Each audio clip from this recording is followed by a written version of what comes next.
Welcome to RPB's Lunch and Learn on Diabetic Eye Disease. I'm Diana Friedman. I'm Senior Director of External Affairs at Research to Prevent Blindness. Research to Prevent Blindness is the leading nonprofit organization supporting eye research directed at the prevention, treatment, or eradication of all diseases that damage and destroy sight. RPB was founded in 1960, and over our 66-year history, we have awarded more than $435 million in research grants to the most talented vision scientists at the nation's leading medical schools. As a result, RPB has been associated with nearly every breakthrough in the understanding and treatment of vision loss. We are incredibly proud of the breakthroughs made by RPB-supported researchers. But there are still so many treatments that need to be developed, so our work continues to fund the breakthroughs of tomorrow. In today's educational session, you will hear from two RPB-supported talented scientists about diabetic eye disease and its impact on vision and quality of life, and about cutting-edge research. Both of our speakers, Dr. Brian VanderBeek and Dr. Leo Kim, have received RPB Mary Tyler Moore Vision Initiative Physician Scientist Award on diabetic retinal disease. Thank you to all the generous supporters of RPB who make our work possible. I would especially like to thank our colleagues at the Mary Tyler Moore Vision Initiative for partnering with us on this important research grant received by both of today's speakers. I would also like to note for any physician scientist researchers in the audience that we are currently accepting applications for this award at our website, www.rpbusa.org. As you know, the importance of supporting medical research has never been so apparent. So we thank you for your partnership in supporting innovative vision research to ensure that new breakthroughs are possible. If you have not yet supported RPB, please consider doing so to help make sure that we are able to continue with these breakthroughs. Getting back to today's session, let me introduce our outstanding moderator, Jennifer K. Sun, MD, PhD.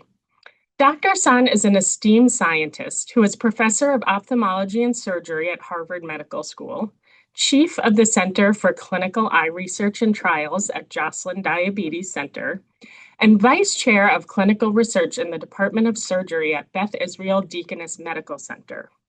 She also serves as the chair of the DRCR Retina Network, which supports high-quality collaborative clinical research. And she is a leader in research related to diabetic eye disease. Dr. Sun, earlier in her career, received an RPB Physician Scientist Award, and she was one of the inspirations for the creation of the current RPB MTM Vision Physician Scientist Award in diabetic retinal disease. We're so fortunate to have her with us today. As moderator, Dr. Sun will introduce our two speakers and then moderate the Q&A session at the end. Each speaker will have 20 minutes for their presentation, and I will serve as timekeeper. We want to make sure that we have time for a robust Q&A at the end. So Dr. Sun, please take it away. Thank you so much, Diana. I just want to echo the gratitude for the support from RPB3 to support scientific careers in this area and in vision research in general. So our event today is on diabetic eye disease, and this is an important topic, particularly because there's a growing global epidemic of diabetes. By the year 2050, we'll see a 46% global increase in the number of people living with diabetes, with 1 in 8 adults affected by this chronic disease. In the US, 1 in 3 children born after the year 2000 will be affected by diabetes. And these increasing rates will put correspondingly more individuals at risk for diabetic retinal disease and potentially vision loss.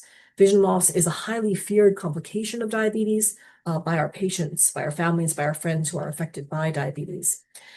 Although current treatments are pretty good at restoring vision from advanced complications like proliferative diabetic retinopathy and diabetic macular edema, our therapies are not perfect, and there's still a major unmet need for more effective, non-invasive, non-destructive, safe, affordable, and accessible treatments, as well as for a better foundational understanding of the molecular and cellular pathways that lead to diabetic retinal disease.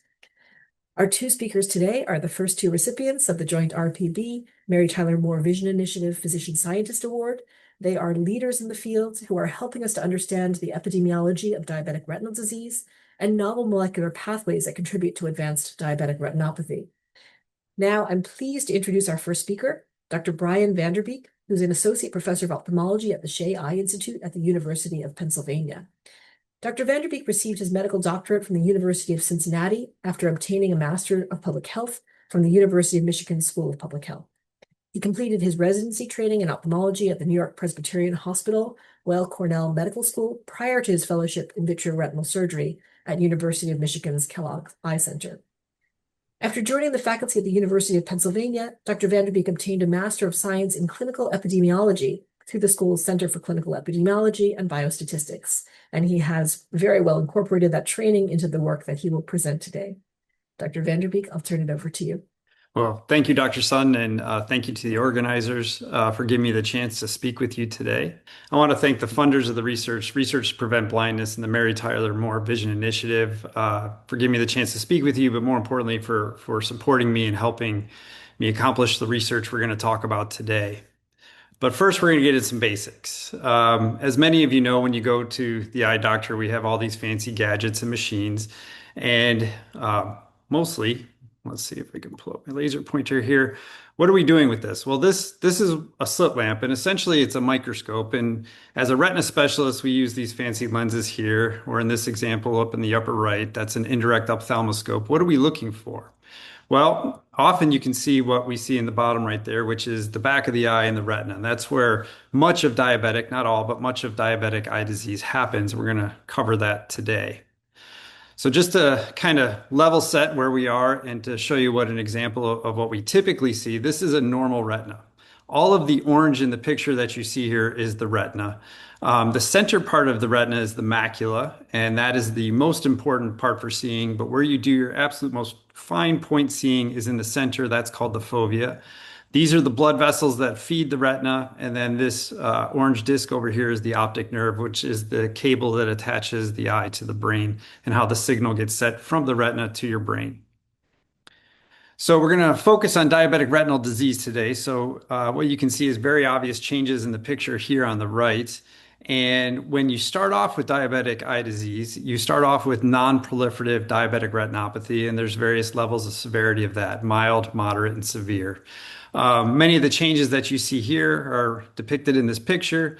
A lot of spots of blood that you can see, as well as some of these white areas. These are called cotton wool spots, and essentially what those are areas where the blood vessels have stopped working, and that area of the retina is not being fed blood the way it needs, and that's how it responds.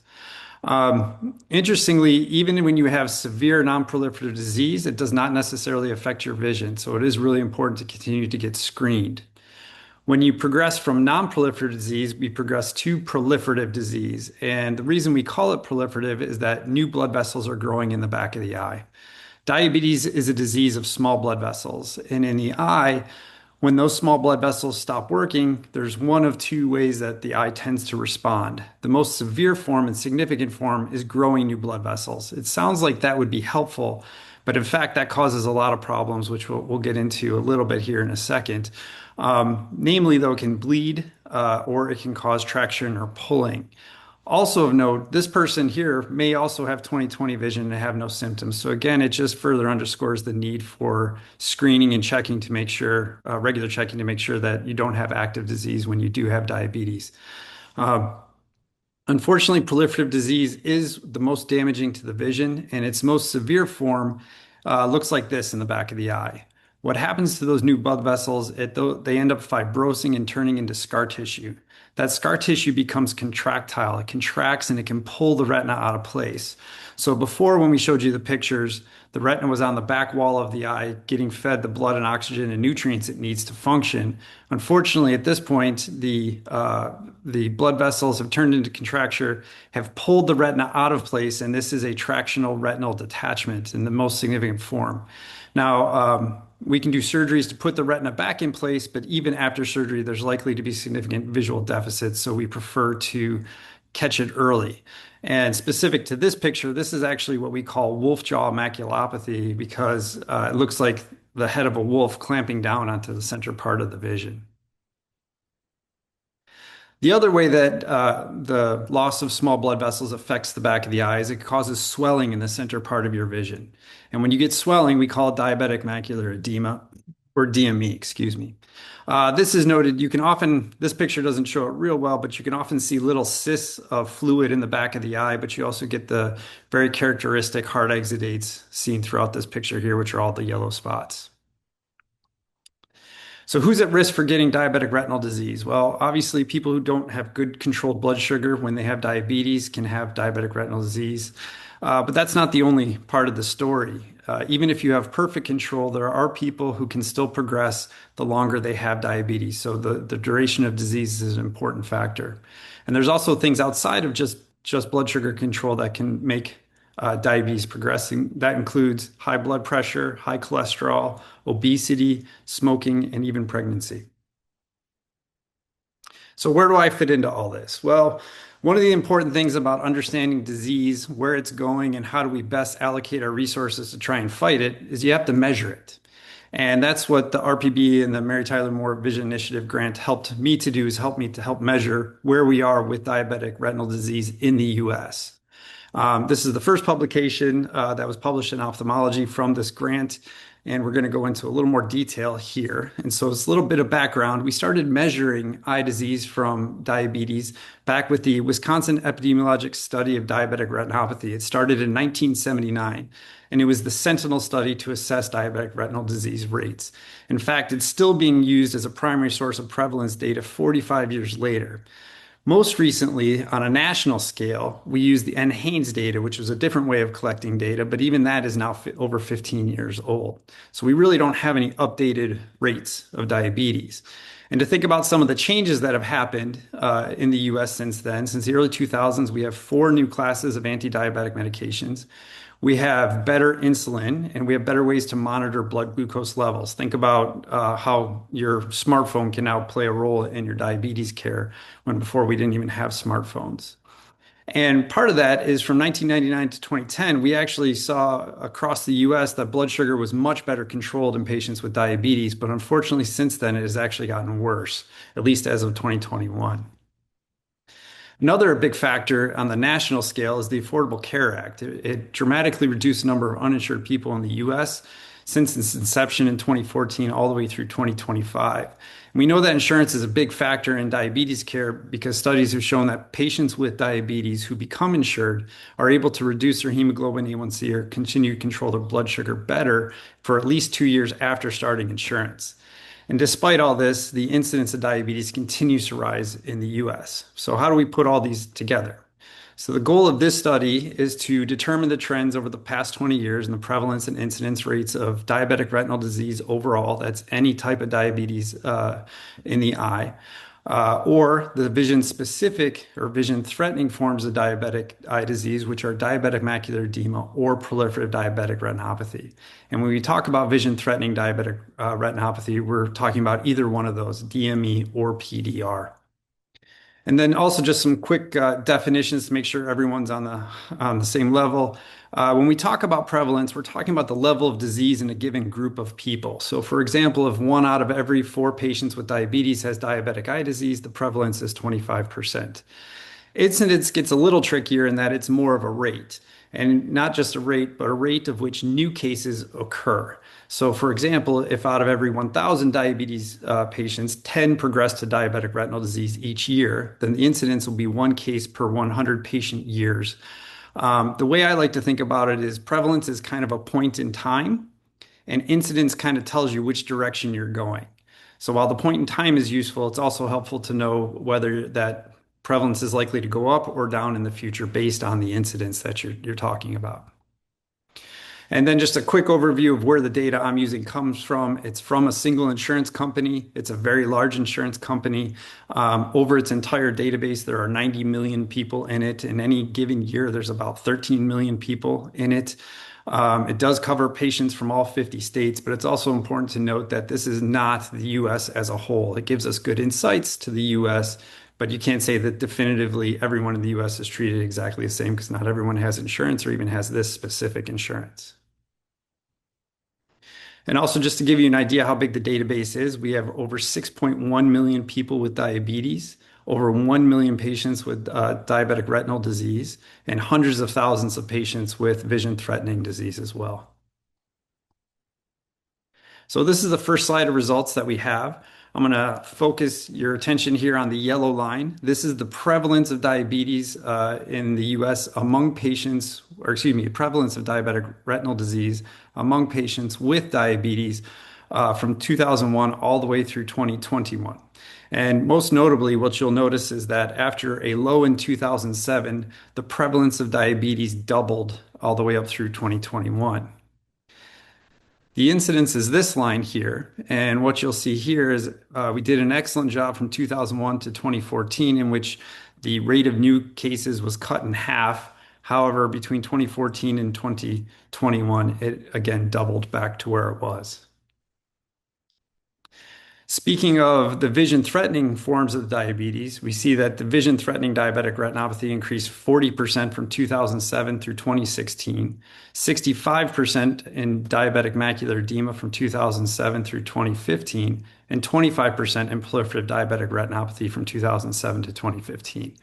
Fortunately, that seems to be where the bad news stops and we get to the good news, which is that since then, actually the prevalence of each of these forms of vision-threatening diabetes, diabetic retinopathy, has actually decreased 10% through 2021. And when you look at the incidence of each of these forms of diseases, you see a clear line where everything has been dramatically reduced. So we're having fewer and fewer new cases of vision-threatening form, a 60% reduction in vision-threatening diabetic retinopathy, which is a combination of a 45% reduction in diabetic macular edema and a 69% reduction in proliferative diabetic retinopathy. So, as I said before, we have DRD prevalence, which is increasing. And why do we think that is? We have increasing rates of insured. We also have an increased emphasis on DRD screening exams. Specific to the insurance, obviously, people who are able to pay for care are more likely to get care. And so it may be that we are detecting more people out of the population. And then obviously also we are focusing on screening these patients much more often. When you think about what's happening with the diabetic retinal disease as a whole, which is going up, and the vision-threatening forms of disease, which is going down, it's a little bit more of a mixed picture, and it's a little harder to explain. And although I don't have the answer, there's a couple different ways to think about it. The first could be more of a pessimistic side. And that's because the prevalence of diabetic retinal disease is increasing so quickly, eventually the vision-threatening disease is going to come, and we just haven't measured it yet. Personally, I don't buy that one as much because we have 20 years of data to show that the vision-threatening disease has been on a stark decline that whole time, but it is still possible. The other possibility is that screening is causing what's called a latency bias, where vision-threatening disease happens later in the disease. So the example here is if someone is going to get vision-threatening disease at year 10 of diabetes, and previously they were diagnosed at year 7 with early diabetic eye disease, you'd have about a 3-year gap.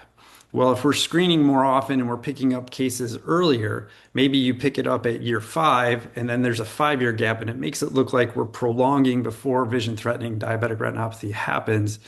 However, in reality, it didn't move. We just have a longer time where less severe disease was picked up. Personally, I believe the more optimistic take. I believe that we are doing a truly better job of preventing vision-threatening disease, especially proliferative diabetic retinopathy, which is good news because, as you remember, I said that's the most severe form of diabetes in the eye. This timing in the decrease corresponds to some of the new medicines that came out, and I think there's evidence out there that these medicines really are having a big impact on many of the diabetes complications. And then also the reduction in proliferative disease corresponds to a treatment that we've been using for diabetic macular edema, which is anti-VEGF. And that treatment is very good at preventing proliferative disease. So patients who are getting treated with diabetic macular edema are less likely to progress to proliferative disease because of the treatment that they're getting for their swelling. So thinking about the US as a whole, there's actually a lot of different ways to cut that pie and figure out which groups are specifically at risk. So this next publication we had in Ophthalmology Retina actually focused on different age groups and to see whether different age groups were more or less affected compared to other groups. The main prompt for this was that there were two studies that showed very concerning changes in young patients, people who were under 25 with diabetes, and their rates seemed to be increasing dramatically. And given that they have the longest lifespan to expect to have diabetes, it was very concerning that they would be having more significant visually threatening disease. Well, it turns out when we measured it, and you can see here, that that's actually not the case. So fortunately, that doesn't appear to be the case. Similar to the US as a whole, you can see that each age group had an increase after 2015, but there's stark differences between where each group is measured. You can see that the over 65 group, which is the top green line here, had the most dramatic increase, and that was followed by the next oldest age group, which was age 46 to 64. Although there were increases in the younger age groups, they were not as dramatic. And again, also you're seeing the effect of vision-threatening diabetic retinopathy here in new cases, and that while, again, we're having more cases of early disease, the older age group is really having a big drop-off in the amount of vision-threatening disease that they're experiencing. So another way to look at this is across racial and ethnic differences in the US. This study has been accepted for publication, but has yet to actually be published in the journal Retina. That should come out shortly. And here, what you can see, the red line shows the Hispanic population in the US. The blue line shows the Black or African American population. And you can see that they're having significantly more disease when it comes to diabetic retinal disease. The vision-threatening disease, again, shows a good picture where things are on the downslope and there's less of it than before. However, and sorry that this is a little bit of a busy slide, but I'm going to focus your attention here. Again, the red and the blue lines. This compares how often these groups are getting these diseases compared to white patients. And what you see at the end here is that even most recently, even though the rates are going down across all groups, for every one white patient that gets visually threatening disease, 1.3 to 1.4 Hispanic or Black or African American patients are getting visually threatening disease. And until that number comes 1-to-1, we're going to have a widening disparity where those groups are more and more affected compared to other groups in the US. So the last way we decided to look at the data was whether or not there's a difference between type 1 and type 2 diabetes. And this just recently came out in Journal of Diabetes and its Complications. Again, this is what you're seeing here is that the type 1, there was less diabetic retinal disease, but over time it appears to be increasing. And then specifically with vision-threatening disease, we're seeing a huge increase relative to type 2 in this group. And what we think is happening here is that while a lot of the advancements for type 1 can also be used in type 2, the reverse is not true. So many of the new medication classes that have come out benefit type 2 patients. They don't necessarily benefit the type 1 ones, whereas the type 2 patients do benefit from the changes in insulin and blood glucose monitoring that the type 1 patients benefit from. So this is the other big section of my grant and what I was asked to work on.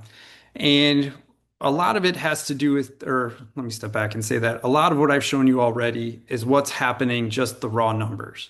It doesn't really tell us whether we're better or worse at preventing disease from happening. And so that's what this gets into. And why is this a big deal? Well, diabetes care the cost of it has increased 35% from 2012 to 2022. And we're currently spending over $400 billion per year in the US. And as we mentioned before, there's 4 new classes of medications, the new insulin analogs, and the better ways to do it. Those things are obviously expensive. We also showed that blood sugars going up from 1999, or excuse me, blood sugars improving from 1999 to 2010. However, since then it has worsened. And so it begs the question, where are we with all this? We've just shown that we're spending all that money. And just this is the same graph I showed you earlier. We're still at 20-year highs of prevalence and incidence for diabetic retinal disease. So are we just wasting our money or not? Are we getting something for it? So the main question, as I said, have we improved in preventing the occurrence or progression of diabetic retinal disease? And the big difference between what we did before and now is we accounted for how sick the population was. And once you account for it, you get past just the raw numbers of how much people are being affected. You get into whether or not what we're doing is actually working.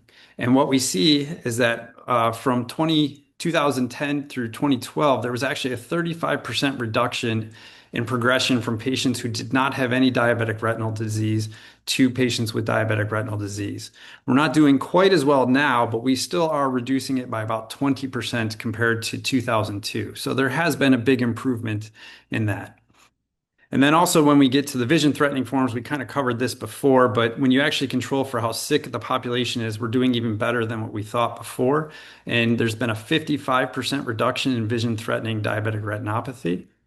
There's been a 47% reduction in diabetic macular edema and a 70% reduction in proliferative diabetic retinopathy. So this just sums up what we just talked about. Mostly, I want to thank my co-authors, Yinchi Yu, Serena Cardillo, and Rebecca Hubbard for all of their work on all of those projects. And again, thank you to Research to Prevent Blindness and the Mary Tyler Moore Vision Initiative for supporting me in my research. Thank you so much, Dr. VanderBeek, for that really wonderful talk. I'm now pleased to move on and introduce our second speaker, Dr. Leo Kim. Dr. Leo Kim is an associate professor of ophthalmology at Harvard Medical School, the Monte J. Wallace Ophthalmology Chair in Retina at Mass Eye and Ear, and associate scientist at Schepens Eye Research Institute. After obtaining his MD PhD from the Medical Scientist Training Program at Yale University School of Medicine, Dr. Kim attended the University of Southern California Doheny Eye Institute for his ophthalmology residency and vitreoretinal surgical fellowship. He is a retina surgeon who has extensive experience in the management of retinal diseases such as vein occlusions, diabetic retinopathy, and age-related macular degeneration. Dr. Kim performs research on the molecular mechanisms of proliferative diabetic retinopathy, evaluating the cell biology of fibrovascular membranes and the genetics of this condition.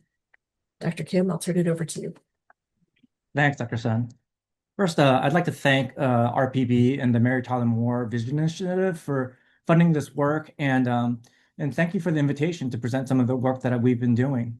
So I think, we're all aware that diabetic eye disease is a significant problem.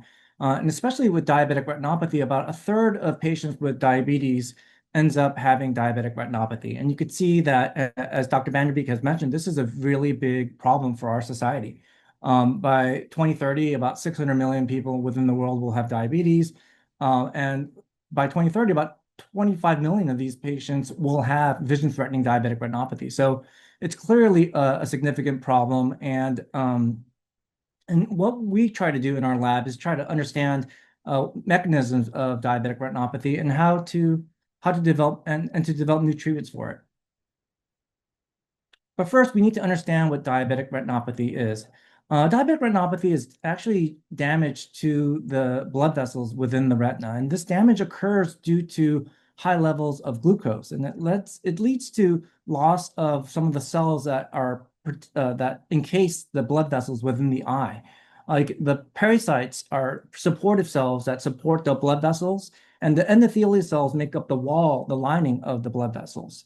Now you can imagine that if these cells become damaged, what happens is that there's a disruption of what we call the blood-retinal barrier. And when you have that disruption, then you get poor perfusion of the retina itself, as well as leakage and bleeding into the eye. And you could see that, this leads to these exudates, these yellow deposits of cholesterol within the eye. You could see bleeding and blood within the eye. And you can see that there's areas of ischemia, of poor perfusion within the retina. So Dr. VanderBeek went through all of the stages of diabetic retinopathy, but we'll just go briefly over what happens when you have this vascular damage. And what you can see here is you could see that there's bleeding into the retina. You could see these hard exudates, and you could see what are called cotton wool spots, which are areas of ischemia, where the retina is not getting a good perfusion and not getting a good blood supply.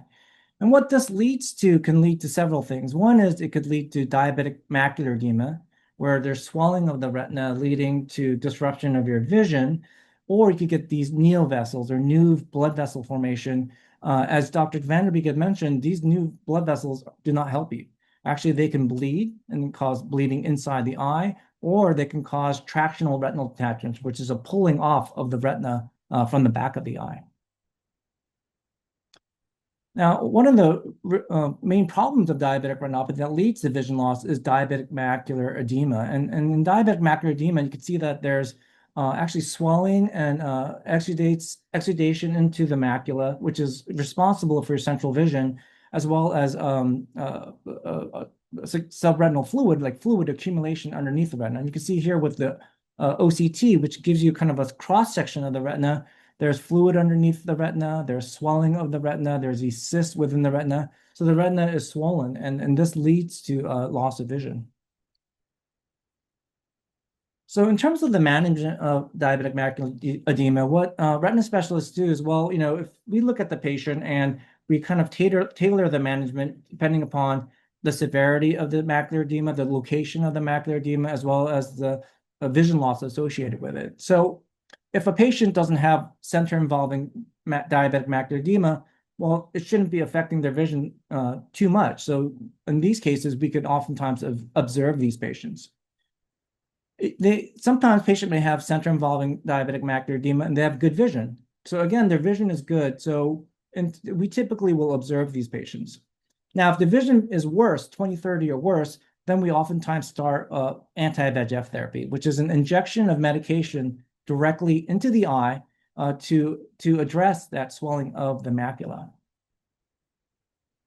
There are, several standard of care anti-VEGF agents.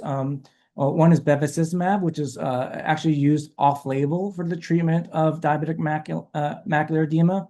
There's also ranibizumab, which is another anti-VEGF agent that's, again, directly injected into the eye. It was approved in 2005. And there's another medication called Eylea or aflibercept, which has been approved for the treatment of diabetic macular edema since 2014. Now, these medications are actually all act very similar to one another. They're all the same class of medications called anti-VEGF.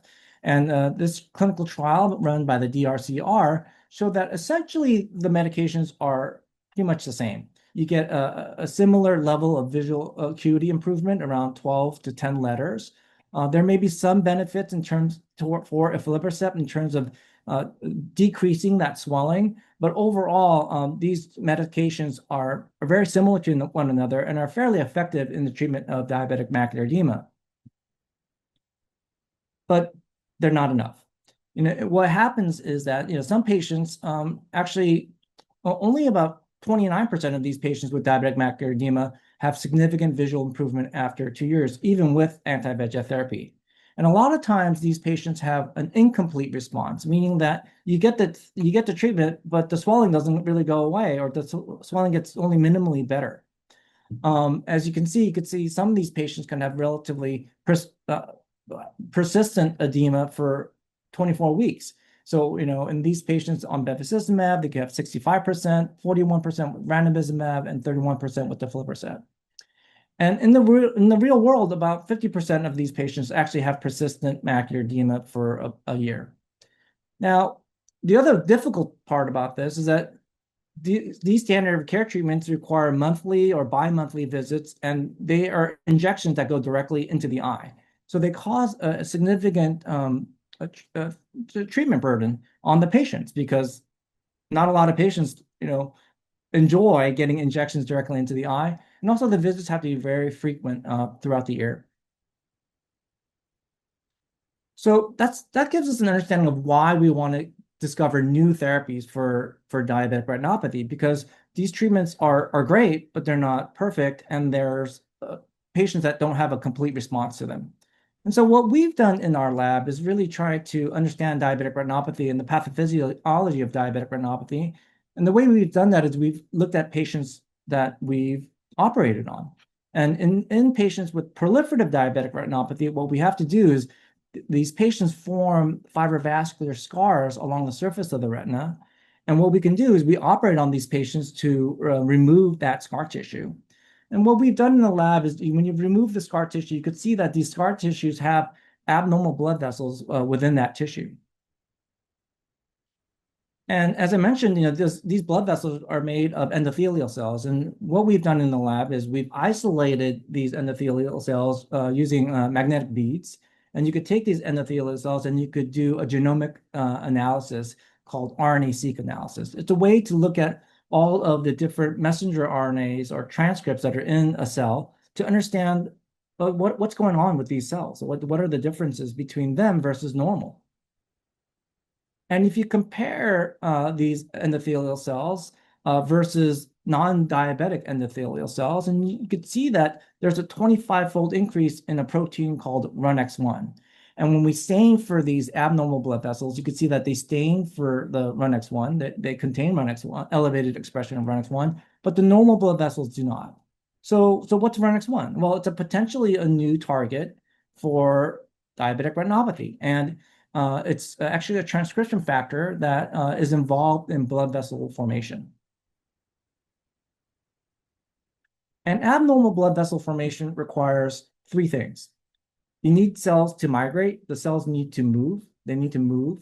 They need to proliferate. These cells need to grow. And they need to form tubes. They need to form networks. You need to form a vascular network. And if you inhibit RUNX1, you could inhibit cell migration. So there's a way to check for cell migration. You lay the cells down onto a tissue culture plate and you put a scratch. And you can see that in the controls, the cells move to close that wound. With the RUNX1 inhibitor, you could see that the wound stays open so that it can inhibit cell migration. You can also look at cell proliferation. Are the cells growing? And if you use a RUNX1 inhibitor, you can use a marker for cell proliferation called Ki67, but you can see that there's far less cells here. So the endothelial cells are not proliferating. So that's another indication that RUNX1 is really important for this blood vessel development. And then finally, do these vessels form tubes? Do they form networks? You can see here with the controls, they're forming a nice meshwork of endothelial cells. But here with the RUNX1 inhibitor, they're not forming those that meshwork of endothelial cells. So it's inhibiting that formation of tubes. And finally, we have some mouse models of diabetic retinopathy. And you can see here, these are abnormal blood vessels in red within the controls. When we give our RUNX1 inhibitor, you could significantly inhibit the formation of these abnormal blood vessels within a mouse model. So to conclude, we could show you that using pathological tissue from patients can be used to identify new targets for diabetic retinopathy. So that was kind of the basis of our paper. Now, why do we care about these new targets? Well, with new targets, you could potentially find new routes of administration. I spoke about how the anti-VEGF agents are intravitreal injections. They need to be drugs that are injected directly into the eye. Well, there are actually small molecule inhibitors of RUNX1, and these molecules could be delivered systemically, meaning you could take a drug, like a pill, to control your diabetic retinopathy, or you could even be given topically. So we've developed topical drugs of RUNX1 inhibitors, and they have significant effects on ocular angiogenesis in several mouse models. Also, you could create new types of drugs with these new targets. So with these new types of targets, we've created messenger RNA drugs. So drugs using a type of gene therapy based upon messenger RNA, which is the same technology used for making vaccines. But instead of using it to make your vaccine or your epitope for your vaccine, you could make it so that it delivers a therapeutic protein to target RUNX1. And so we've developed new classes of drugs to potentially treat diabetic retinopathy. So I really like to thank RPB and Maritime More Vision Initiative for funding this research and supporting the work that I've been doing. And we'll be happy to take any questions. Thank you. Thank you so much, Dr. Kim, for that really stimulating talk. We're going to move on now to the Q&A portion of the event. And so I'll invite you to please type your questions into the Q&A box at the toolbar at the bottom of your Zoom screen. And I'll take questions from the Q&A box one at a time. It looks like we've got one already from Lisa Smith, who asks, what are some ways, and I think, Dr. VanderBeek, this was during your talk, so we'll hand it over to you. What are some ways to avoid diabetes? And can someone who doesn't follow avoidance practices reverse the process? Diabetes is tough to reverse. Obviously, there is a point in time where people are considered pre-diabetic, and I think that people can stay there if they're able to. Often losing weight helps and just kind of become more active. In terms of the eye specifically, there are definitely cases where people do get better over time. Those are less common. Usually, when you have the start of eye disease, the most hope you can have is that you stay where you are and you just don't progress further. A lot of the early eye diseases don't have any visual symptoms or changes. So even if you do have early eye disease, it doesn't necessarily mean you're going to have eye problems in the future. But ideally, we would keep you at that state and things wouldn't progress. Perfect. Thank you. And actually, Brian, I'll target the next question to you as well, because I think, your ability to look across the US and patterns in both any diabetic retinal disease and vision-threatening diabetic retinal disease is really important for us to understand the impact of the work that we're all doing. Can you comment on how these patterns of prevalence and incidence in the US may or may not reflect what's happening across the world on a more global scale? That's a tougher one. There's not as many well-done studies across the entire world. You kind of get more into guesstimates of what's happening. And that makes it a little harder to compare apples to apples to know for sure. There's also differences in healthcare systems and ability to prevent diabetes from progressing. Not everyone has access to a lot of the newer things that we have here in the US. So it is a little harder across the world to say. My guess is as that diabetes continues to be an evolving world problem, a lot of the other countries that don't have as advanced health systems as we have are not doing as well at preventing the eye disease that we have. But that's just an educated guess. Yeah, we certainly see sort of in global initiatives, in countries with fewer resources that there's a huge need. And yeah, we tend to see people with more advanced disease, unsurprisingly, because there's less ability to control the underlying diabetes, and access and so forth. I'm actually going to skip to the third question, and we'll come back to the second question in the chat. This is from Elizabeth Zuniga Sanchez. And Dr. Kim, this is to you. Does RUNX1 inhibition also affect normal blood vessels? And how do you target only pathological endothelial cells? That's a great question. So what's actually interesting is that normal blood vessels don't have a lot of RUNX1 expression or activity. So that was the main point, that the pathologic blood vessels have high levels, like about a 25-fold increase in RUNX1 expression. And since it acts as a transcription factor, that correlates with its activity. So the interesting thing is that it's like a marker for pathologic blood vessels. And so if you inhibit that, then you'll inhibit the pathological blood vessel function, but really it doesn't seem to affect the normal retinal vasculature, which is actually kind of cool. Oh, that's really interesting. And I'll ask Leo as a follow-up, is RUNX1 present, and or upregulated in other kinds of tissues, or do we just mostly see it in blood vessels?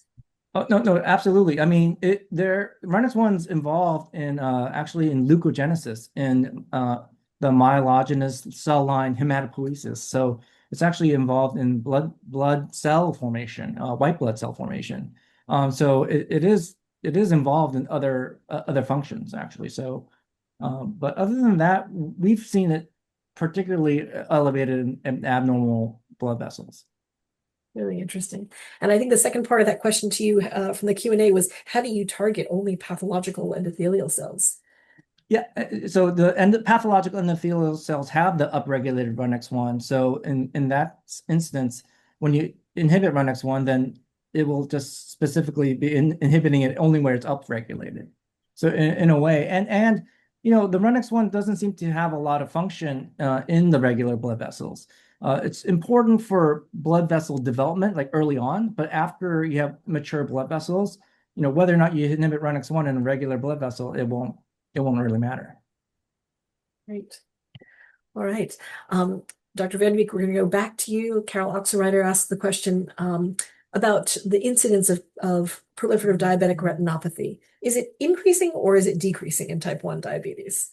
Could you just... Yeah, the slide I showed was actually a comparison slide of type 1 versus type 2. So it is actually decreasing over time, but relative to patients with type 2 diabetes, there's a lot more of it. So we're just not able to prevent it. Like we're able to prevent it in both. But when you compare one versus the other, the relative reduction is less in patients with type 1 diabetes compared to type 2. So the incidence is going down, but the benefit that all of the different advancements in medicines that we have aren't really translating to the type 1 patients, unfortunately. Great. We've got a few excellent questions from Nora Scott. And Dr. Kim, I'll go to you for her first question, which is what role do GLP-1 medications play for diabetic retinal disease? Well, I mean, I think for GLP-1 receptor agonists, I think what's really important to understand is they're very helpful for type 2 patients, right? The patients who have were essentially they're overweight. It helps them with management of that kind of metabolic syndrome. Maybe not as it's not going to be as applicable for type 1. I think Brian had mentioned that. And so within that type 2 population, I think it will end up being helpful, but there's some early kind of data that suggests it initially can worsen it. It can worsen that diabetic retinopathy data. So for me, I think the jury's a little bit out. I think it's better overall to control your diabetes, but the diabetic retinal disease, it should improve, but some of the data suggests that it could actually worsen it. Yeah, and it's been a really interesting conversation in this area, because I think some of the early trials, some of the trials that led to the FDA approval of GLP-1, particularly semaglutide, suggested that there might be higher rates of diabetic retinopathy worsening in those studies on patients on the drug. Now, I will say, if you look at the way they collected the eye disease outcomes, they probably weren't super well designed. And so I think there are two possibilities. One is that the patients on the semaglutide really reduced their blood sugar control, got it much better under control. And we do know that there's sometimes some early worsening of retinopathy with very quick reductions in blood sugar. Over the long term, it's still a good thing. And so we still encourage people to bring their blood sugars as normal as possible. But the other possibility is that, honestly, it may not have been a real signal based on the kinds of data they were collecting. So fortunately, there is a good randomized trial that's going on now in the US and across the world with multiple international sites that will follow patients out through 5 years. And so we'll have good data on, what truly are the effects of semaglutide in particular on diabetic retinal disease. And we're looking forward to those results coming out in the next few years.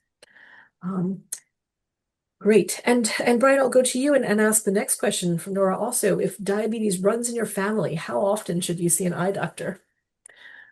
Well, it's good to, especially after the age of 45 or 50, it's good to be checked out once a year, regardless of whether you have diabetes or not. If you have not been diagnosed with diabetes specifically, especially if you're younger than that age, I don't know that it's absolutely necessary to get checked. Often diabetic eye disease lags the actual diagnosis of diabetes. That's not 100% true, but most often if you're going to your primary care doctor regularly getting checked for diabetes, the primary care doctor is going to detect the diabetes long before we detect diabetic eye disease.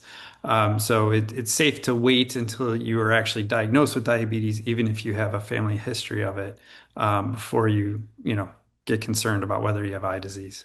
Yeah. Yeah, and here's where, the recommendations for patients with type 1 diabetes versus type 2 diabetes differ a little bit, in that patients with type 1 diabetes, particularly very young kids who are, pre-puberty, can wait. And as long as they have an eye exam within the first 5 years or so of diagnosis, it's very, very rare to find advanced vision-threatening diabetic retinal disease.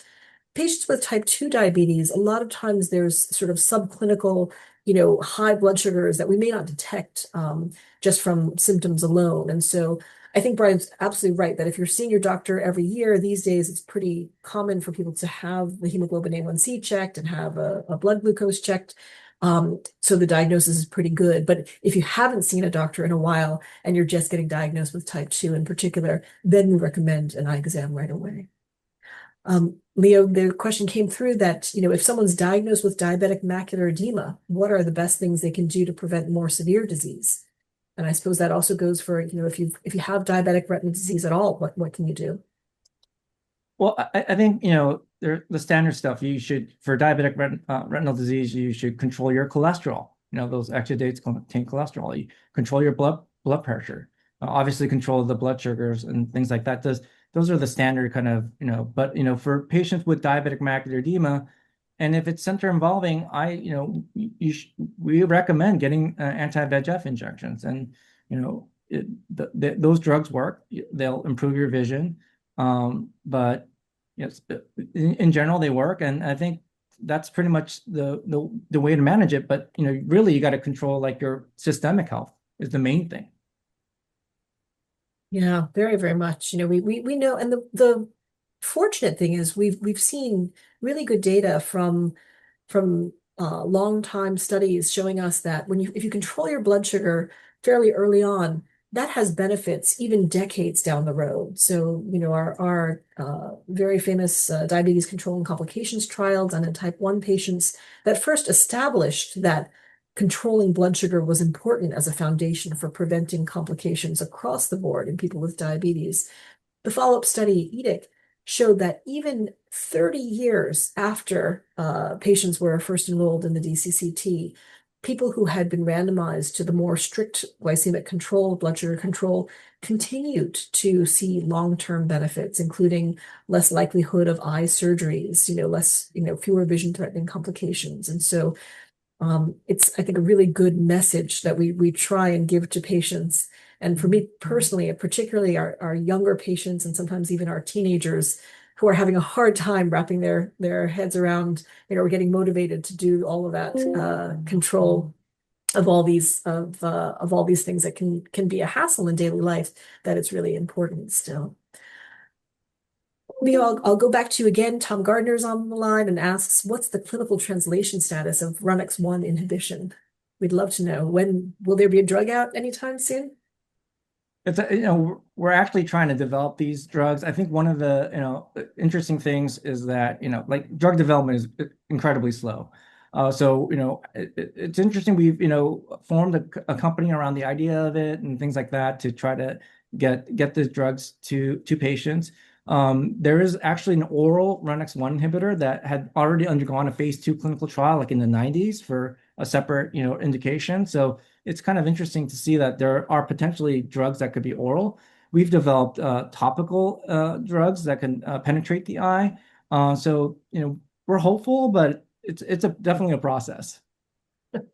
That's really exciting. Do you expect, Leo, that if you inhibit RUNX1, that you will just prevent formation of fibrovascular membranes, or could there be regression of fibrosis as well? Yeah, we actually think there's potential for regression of the fibrosis. It's really because like these cells are kind of undergoing this transition to be fibrotic cells, and there's some evidence that we have that it could reverse some of that. So it could kind of reverse that scar tissue formation. But we also have great evidence that it affects like leakage from the blood vessels as well, which I didn't really get into, but there's a potential avenue for things like diabetic macular edema, and if we could deliver that just like as a drop or orally, and that would be amazing, right? And so it'll be different from intravitreal injections. That's what we're hoping for.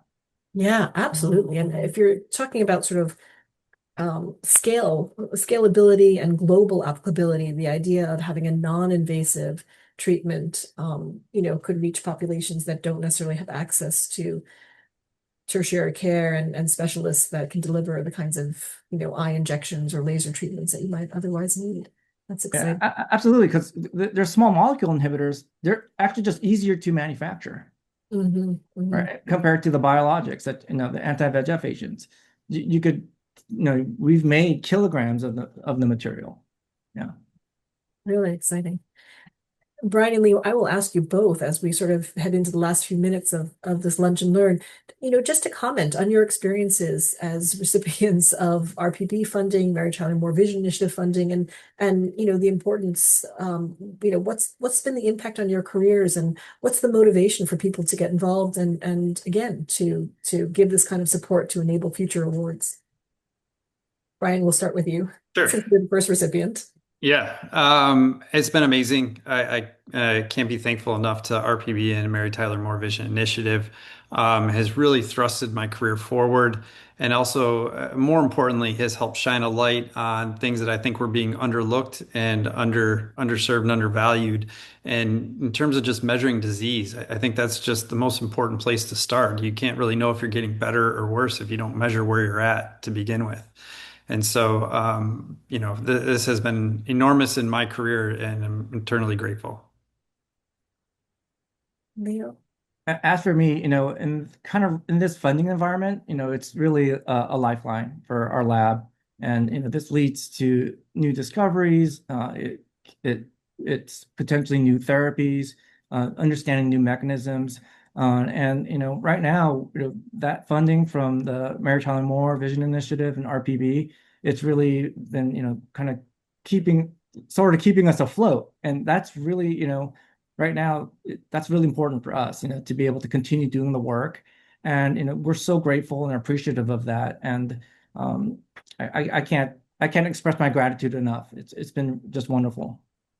Oh, well, listen, speaking as somebody, in the field who sees patients every day with diabetes, the work from both of you is incredibly impactful. I will say it is, and Brian alluded to this when we talked about sort of global rates of diabetic retinal disease. It is surprisingly difficult to get really good data on just what's out there in terms of diabetic retinal disease, what's the impact, what's the scale. And we need that information really desperately. So to have somebody who's really skilled in these epidemiologic efforts is really moves the field forward because it helps us target where the next big need comes forward. And for Leo's work looking at new molecular pathways, again, that's critically important. If we're going to be able to develop newer and better therapies for patients, we really need our basic and translational scientists who look into these investigations and help us discover new pathways that potentially lead to new therapies. So thank you both.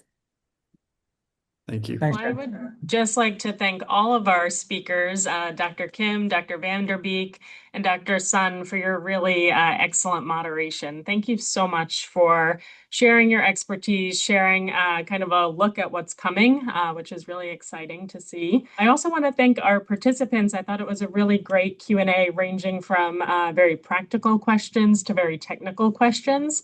And so I really enjoyed hearing your perspectives on all of those different topics. So thank you again to all of our participants, and we look forward to seeing you again soon.